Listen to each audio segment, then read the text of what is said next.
Um,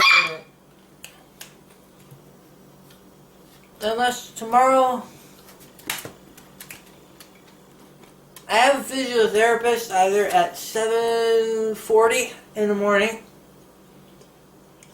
or 6:20 in the evening. Yeah, tomorrow and Friday, today being Wednesday. Tomorrow and Friday, I have the other physiotherapist who well, she gave me exercises to do. I got to do this whole thing on a door where I brace myself.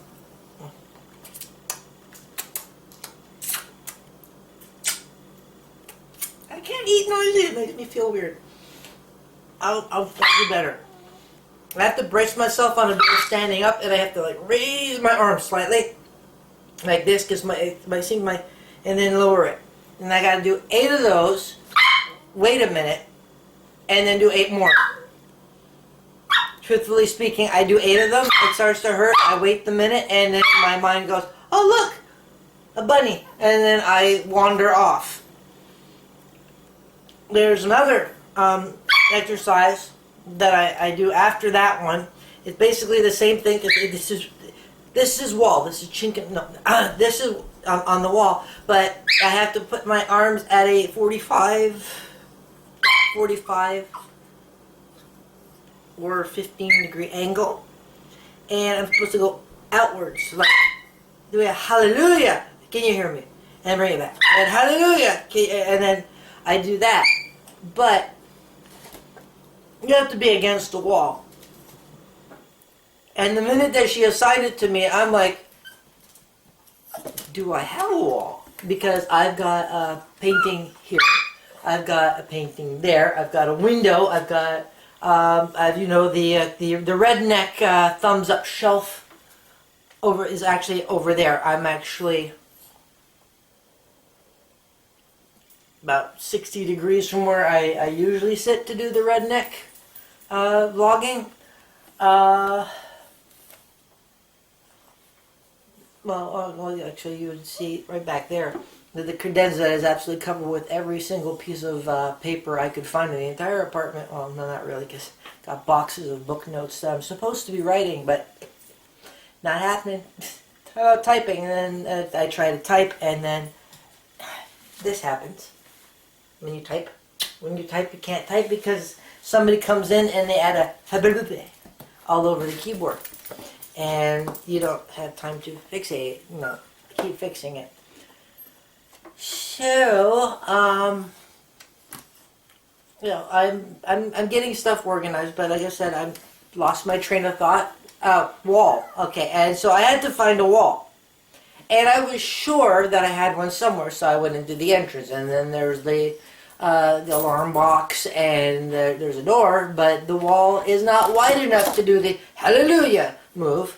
And so I was looking around, and I finally, as any discouraged redneck would do, went and sat down in my thinking spot, namely the bathroom. And I went, my gosh, how am I going to do this other exercise if I don't have a wall? And I looked to my leftist, and I went, holy cow, hallelujah, a wall. Waiting there, inside my bathtub shower combo, is a tiled wall. It is a tiled wall with nothing on it, plenty big enough to do all the exercises that the physiotherapist wants me to do. I will not fall over on the animals. And they know when Daddy's in the bath, you're not supposed to bother him unless you're dumping a toy in. Or newbie's big thing is jumping in. And he's done it twice. He knows there's water and there's soap and everything in there, but because he's not furry, I don't really mind because he's easy to dry off unless I'm like in a rush to get somewhere. But I usually get ready enough ahead of time that if he decided to jump in, I would be okay. or he would be okay, and he wouldn't have to, like, sit and shiver or something. So I am now able to do my exercises like the doctor wanted, the therapy women wanted me to do. And I just, they gave me all the exercises and I was doing them, and it was just kind of like still going. So how's it going? So, well, after a while it hurts. She goes, oh, you're supposed to stop when that happens. But I didn't do all the reps. It was just, no, if it hurts, you stop. Do what you can and then stop. Nice to know that the second time around, but they're such nice people that I'm not a gym bunny. Obviously, I am not, one of the, people who live at the Y. I tried it for a year and a half, and the only thing I actually ended up really liking was the aqua fitness class with the 75 to 90-year-old ladies who went to do their aqua fitness and everything. So if you get a chance to go to the Y, take the aqua fitness. Some of the nicest people you've ever met are in there, and they're just like going around and working out, and it's great. And yes, I'm off on a different tangent, but I'm just saying, I have a wall in my house that doesn't have anything on it. And instead of rubbing my arms along the door, or my doors have like these decorative things on it, so it hurts, so you can't really do that. Ow.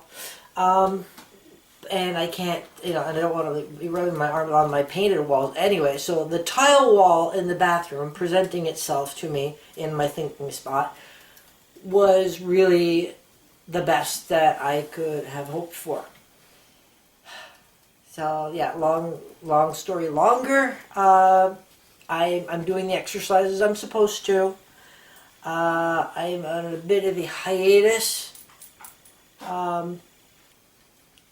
in other aspects of my life. The condo should be back on the market at some point. It's just that after the last agent who took me for a ride, emotionally, I did a bit of a depression. Like I just wanted to leave, and she played me wrong. She wanted with all the instead of 5%, she was taking 6%, and she wanted a year instead of a 3-month trial or whatever. She signed for a year right away. Didn't work Saturdays, and Saturdays started at noon on Friday. And having somebody that didn't basically work at all, and all she wanted to do was to put a lockbox on my door so that people would call and say, oh, we want to see the house. Okay, well, here's the code to the lockbox. His key is there. Lockbox on an empty house in the middle of nowhere that needs to be visited, fine. Lockbox on a house in the middle of downtown Montreal where I live currently with all my animals, that I will protect my animals, and I don't want people touching or walking in on them. Not so much. So we had a difference of opinion, and instead of talking it through, which I was willing to do, I was like, look, this isn't going to work for me. You're actually going to have to do something and not just send strangers here with access to my key at any time they want.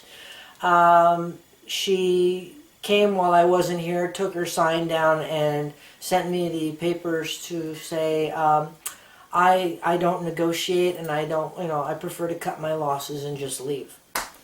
And I have to admit, I was happy to see her go, because, the whole customer is always right thing, not with these real estate agents.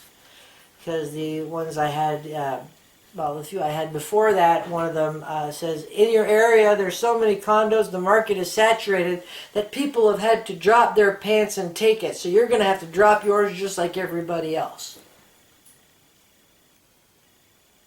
That was a bit of a, that was not nice. If I had been a member of a heterosexual couple or a lady selling her house, I can guarantee to you that this guy never would have spoken to them like that.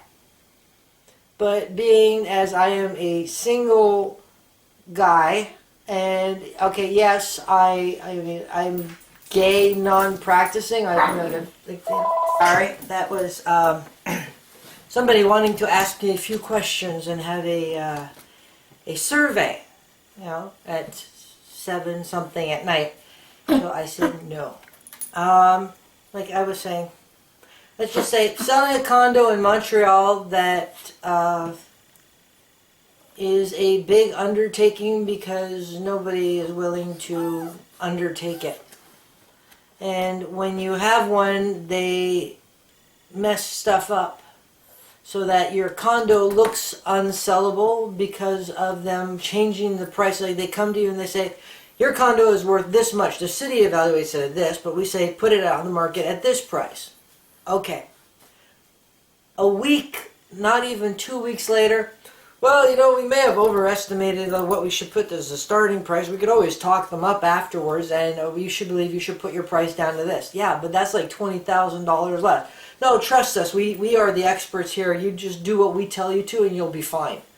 And stop arguing. Don't ask questions. Just do what we tell you to. And this happened on several occasions, and to find out after I'd let those people go, the next agent that came in, not Mrs. I'll put a lockbox on your door, but the one before that, says, the people that were here before me, the same branch of a different, the same company, different branch, killed the market on your condo. They changed the price so often and so quickly before it even registered that all the agents think there must be something wrong with this place. So I'll show it when I have time. And for the last 3 months of my contract, I won't show up at all. I have a 6-month contract. So, yeah, I had a bit of a depression.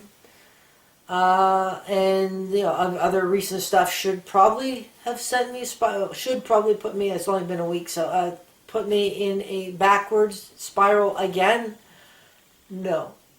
No, I am not. I've been there. I've heard that music before, and I've done it. I didn't like it, and I don't want to go back again. I managed to talk myself up mentally and to get things going again. I am not going to allow myself to be put back at heel to emotions that aren't really me. I don't like being depressed. I prefer to help people and to make them less depressed, and in them being less depressed, I feel less depressed, and it's like this whole let's build each other up and get out of the hole that we're in kind of thing that I'd like to do. So I'm going to finish this, and I will be putting this away. I am going to drink that, and as experiments go, I mean, trying this mukbang, doing the video. Sorry, werewolf lockjaw. Doing the videos are good. I'm going to have to figure out a way that this looks better, because the sound on this is going to be absolutely terrible, isn't it? But, you know, I get to eat. And like I said from the beginning, if you don't have anybody to eat with, like, okay, I have the dogs, but like I said, there's no table food for the babies.